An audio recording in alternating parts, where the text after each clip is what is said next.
For you, getting your husband to be the best he can be is ultimately going to make you both the happiest. So how can you show him that you accept him? By not trying to get him to be different. And it's easy to understand when you understand if somebody is constantly trying to get you to change, your instinct is to protect yourself and push back against that.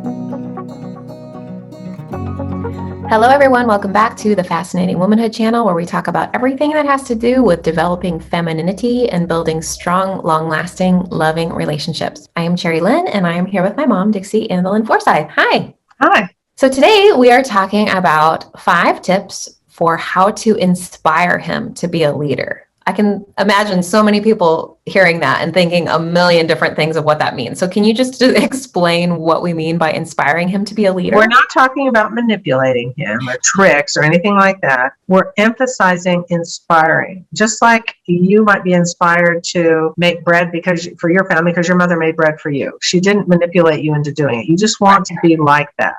Yeah. That's what inspiration is. Like you might be inspired to dress like a certain celebrity that you like or follow. But why would we want to inspire him to be a leader? Some women do. They don't feel like their husbands take enough lead in their own mind, whether they do or not. It's up to you. Some women seem to want their husbands to be more of a take charge kind of a guy. Yeah, I think that's what the majority of the questions that come about for this. We've had this requested so much. And a lot of times the questions sound something like, I really want him to take a hold of the finances, or I really want him to take care of this issue. I don't want to take care of it. I don't want to, perhaps she's an alpha and she can take care of it, but maybe she wants him to take care of some of these things. Maybe she's not good at some of these things and she wants him to be good at it. So that's usually what we hear when we're talking about that. So we want to talk about 5 tips for inspiring him to be a leader. But we also want to talk a little bit about different personalities of men, because there are some men that are just not natural born leaders. Some men aren't comfortable with leadership. And that's where this issue stems from, I think, most of the time, is that the men that aren't natural at leading, they're not going to naturally lead. Right. That gets into many questions like his own level of self-esteem, his confidence, because one of the things that you learn in Fascinating Womanhood is men, basically all men, like to feel confident at whatever they're doing. Yes. And although some men feel like if they're not in charge, they're just not happy, because there's some men that either are in charge or they think they should be in charge. And those are more the real alphas. But even men who are not like that, who are happy with someone else being in charge, like to feel confident at what they're doing. And whether if they grew up in a family, look at their background. Did he grow up in a family where he was put down for his ideas and wanting to lead? Was he constantly put down? Was his father more of a beta? I hate to use that word beta because that conjures up all kinds of stuff that we did another video on that. But just for ease of talking about it, we'll say beta, which is a little bit more of a sensitive man. But even sensitive men like to feel confident at what they're doing. And so some people say, what if he's lazy? Where did that label come from?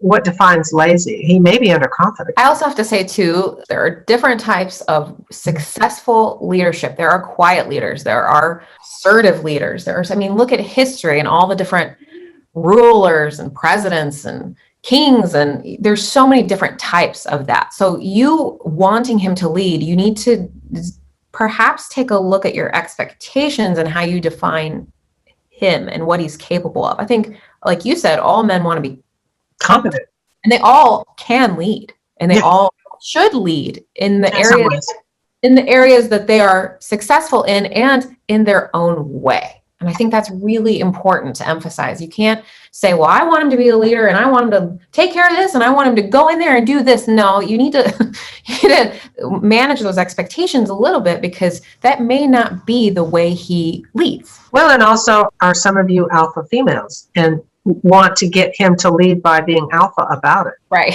May not be the best choice for you. And the same goes for laziness. Because they like to be competent, let's take, just to pick on the subject of finances, let's say he feels like he's not good at that. It's going to be harder for him to feel competent in doing it if he feels like he's not good at it, and either you or his parents have told him multiple times, you're not good at this. What about the man that says that he just doesn't want to lead, period. I've known men like that say, I just don't feel comfortable being the leader. Since we don't know him, can she look at his life and see that there's no areas of his life he likes to say, I would like to go to this restaurant? That's leading. Or his preferences. Does he never say his preferences? It may be a man with really poor self-esteem. It isn't necessarily someone who really wouldn't want leadership as much as they fear leadership because of constantly feeling like they're not doing well. It sounds like your answer to that is, I would challenge that a little bit and look into his past, because he may be saying that, but it may not actually be how he feels. Is that what you're saying? Yes, but some men, because of various reasons, like marrying someone who kind of is a take charge kind of woman. It makes them feel comfortable because of whatever in their past. Maybe their mother was that way. I don't know. But men like feeling confident. We can't say that too much, because when they feel like they're good at something, because they like feeling that way, that is a kind of leadership in whatever they do. They may be competent at picking out good watermelon. I picked that because Bob's better at picking out watermelons than I am. He's competent at that. If I ask him to pick out something else that he's not as competent picking out, he's going to hesitate more. So there's competency in many, many areas of life. Leadership is almost like a seed that kind of needs to grow. It doesn't just start out. Some people are just born leaders and they just are really naturally good at it and it grows on its own. I think people that aren't as comfortable with it, it needs to start small and it needs to grow. And if this is something that you're hoping for for various reasons, maybe you just need his help. Maybe you don't feel good about something and you need him to try to do it because you know he's good at it. Mm-hmm. It needs to start small and it needs to grow. And you can be a very, very important part of that. So that's what we want to talk about. We're going to talk about 5 tips of how you can do that. Okay, so the first one is about asking him his preferences.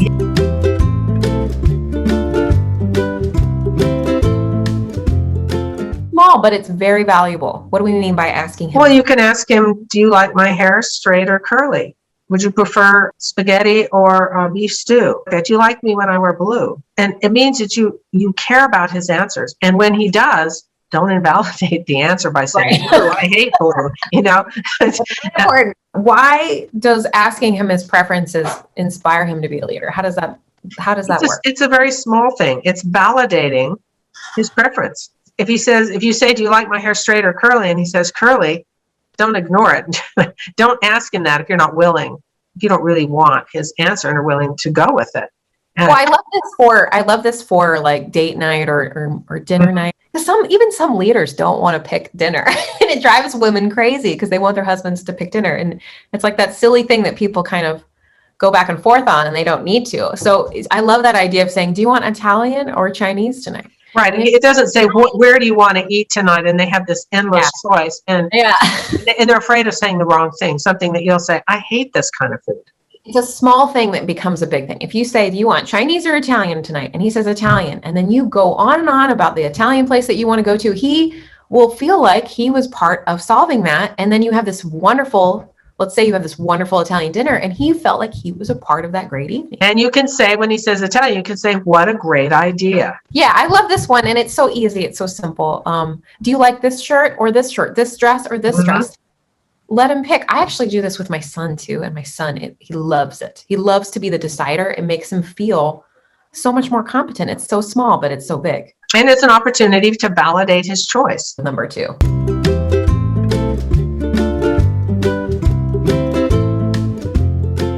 Ask him to do small things. So what does that mean? Things like, would you mind getting some milk on the way home?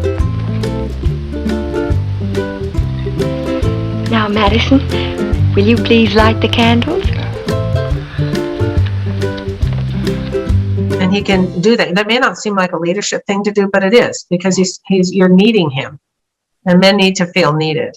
Yeah. Would you pick out a book to read to the kids tonight? And then you validate it and say, oh, what a great choice. If your husband says something to you like, hey, I really feel like we should do A, B, or C. Mm-hmm. You can, even if you don't like that idea, you can say, that's a really interesting idea. Let's talk about this. And try to point out things that you can, that are good about it, and say, well, maybe we should, what about this? Do you think that plays a part in it? Or that there's always good psychology you can use when dealing with another person, particularly your husband. perhaps he's been invalidated a lot of his life. You can begin by validating him in many, many ways. Because, like, again, it all boils down to competence. I think one small thing in relating to number 2 about asking him to do small things, if you want him to take over the finances, so maybe this is where you start small. Would you mind taking care of that bill for me? Or would you mind helping me figure out something with the budget? Maybe it's small. Maybe you're trying to afford something. Would you mind helping me? I'd love to discuss this with you. Yeah, I said, because I hate doing the finances because it stresses me out and I don't feel like I'm very good at it. So for me, it wasn't like Bob didn't feel competent at it. It was just annoying. For me, I just said, this stresses me out so bad. I just feel like I'm just kind of like this. Then he wanted to help me. So he did. For some men, they may feel like they're not good at it. It may be overwhelming to them, in which case you could, like you said, start smaller. Say, could you take care of the electric and the rent or house payment, just those 2 things? Because that's really hard for me. Could you just do that? And it would really help me a lot. I appreciate it. And start, like you said, small. Perhaps he's not good with money, and you have in the past said you're spending too much money, we're in trouble. I'm not saying it's all your fault, but some of those things play into it. What's the third one?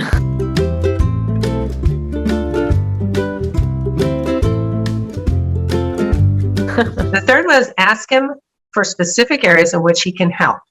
Like we just said, I need your help with finances, and then be specific, not just general. I need your help with finances. This, and this really stress me out. Would you mind doing this for me? I'm not good at it. I can't figure it out, or whatever it is. Or you could say, would you help me look for a place to live? Some men actually turn that over to their wives. Could you help me with this? I would really appreciate your help. You have great ideas. Just be specific, because I guarantee you, because men like to feel competent, they are all leaders in some way. The way their brains are made up, they may not be alpha males where they have to be in charge of the army or something like that, but where they want to feel like they're kind of an important player in their family, because men don't have babies. So what is there for them to do to feel like they're successful in what they do, their job, their purpose in life? And that is a type of leadership. The fourth one is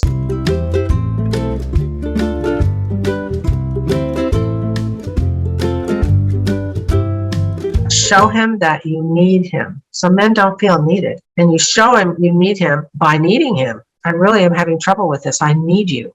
I need you. And be specific about what you need him for, not just in general, I need you. Can you give an example of how to show him that you need him, other than just saying, I need you? You shouldn't just say, I need you. I need you in this area. Would you mind locking the doors at night? It makes me feel safe. That makes him feel like he's protecting you.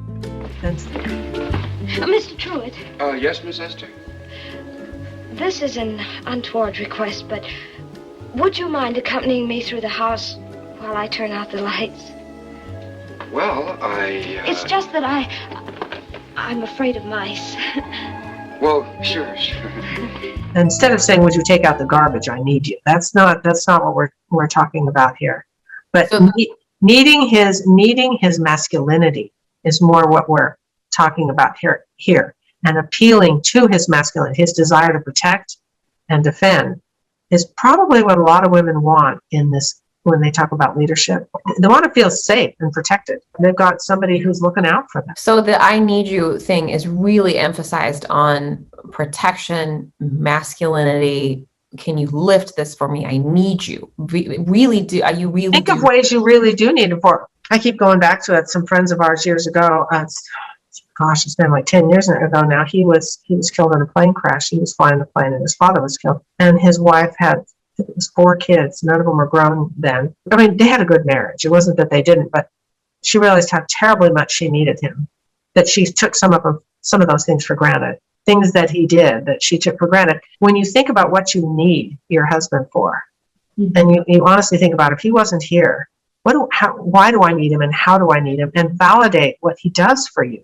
Yes. Well, we're in a society right now where women are encouraged to do it all, and we're encouraged to be tough and be strong. And there's nothing wrong with needing a man.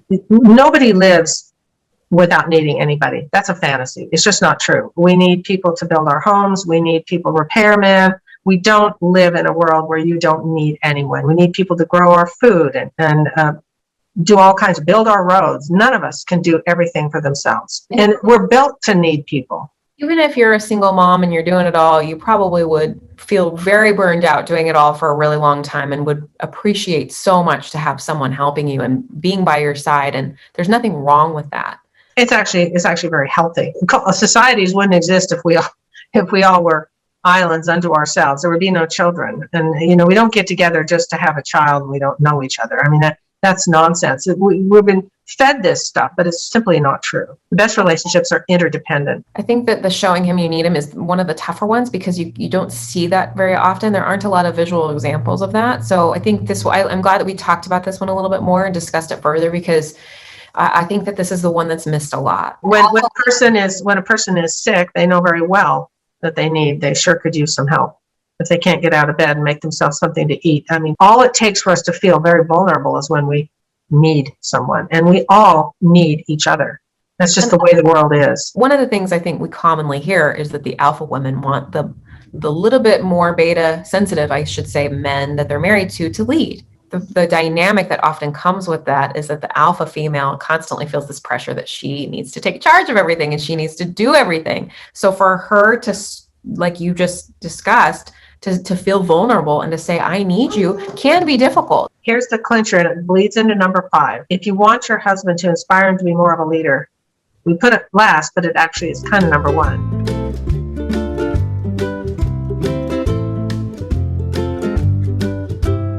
You need to accept him for what he is and who he is, because this is someone you married, that you chose. It's not like you didn't know anything about him, but in living with him, you may find, well, I wish this, I wish that. Accepting him for who he is and what he is, you have the greatest chance of influencing him to actually be a little bit more confident in leadership. I mean, I know it seems like it's, well, how can you do this and have this? Because it's psychology. This is what actually works with people. And it's easy to understand when you understand if somebody is constantly trying to get you to change, your instinct is to protect yourself and push back against that. So how can you show him that you accept him? By not trying to get him to be different. Could you do this? Would you do that? That doesn't mean you don't need him. Would you help me with this? That isn't accepting. Accepting in your heart, my husband is sensitive. My husband is this. My husband is that. And you accept it like, okay, my husband is this height. And you're not constantly bemoaning the fact that he isn't several inches taller. That's accepting someone for who they are. You accept it. You don't think, oh man, I wish he was this. So you accept him for what he is, and then you work on conveying to him regularly how you need him. Because obviously if you want him to be more of a leader, it's because you need him. And so right. Hopefully that's why, and not just something, that you're irritated and that you just... Well, he'll pick up on it if you are. Men are not stupid, and neither are we. He'll pick up on it, even if it's just emotionally, like, I'm not good enough. I don't measure up. If you accept him and he feels good enough, then beyond that, you say, would you, this is really hard for me. I'm really having trouble with this. Would you help me with it? You're so good at this. If you want him to take more of a lead at work, I've heard this too, where women say, well, so-and-so is walking all over him at work and he needs to take the reins and he needs to stand up for himself. And you're smiling. You hear it a lot. I've heard it so many times, like women want their husbands to, take on a different type of leadership at work. And that's where this comes in here. It doesn't work very good. At work, you can inspire him and you can do all these other things that we've said, but there's a part of that you just have to accept. Right. He is not going to be comfortable doing that at his place of work. Maybe he's different at work than he is at home. And that's there's the story of the woman we got a few years ago. She was upset because her husband always wanted to be a school teacher, which is absolutely fine. But after they got married, she didn't like the money of a school teacher, and she wanted him to be more ambitious and do something else. Well, that may not have been his thing. And she needed to accept him for what he was and what made him happy. And if there's any chance of him ever reaching beyond that, it's because she absolutely believes it. If you want to marry a guy who's a billionaire, don't marry somebody whose dream in life is to be a civil servant where they don't ever make much. So that's accepting someone for who they are and what value they have, which is great. Everyone has great value. For you, getting your husband to be the best he can be is ultimately going to make you both the happiest. And we actually did also do a video on how to inspire his masculinity. I think that would also be a good one to watch.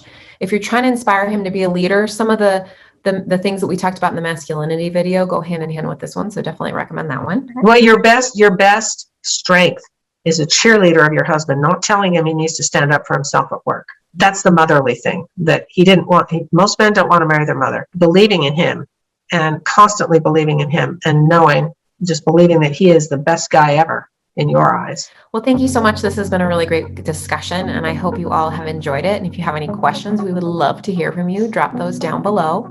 We are very active on social media, so check out the links attached to this video if you want to join our Facebook group, and follow us on Instagram, where we are very, very present.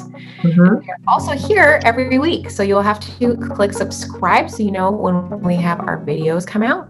And if you haven't read Dixie's book, Fascinating Womanhood for the Timeless Woman, that link is also attached to this video. You'll have to check that out. And we will see you next time. Bye. See you next time. Bye.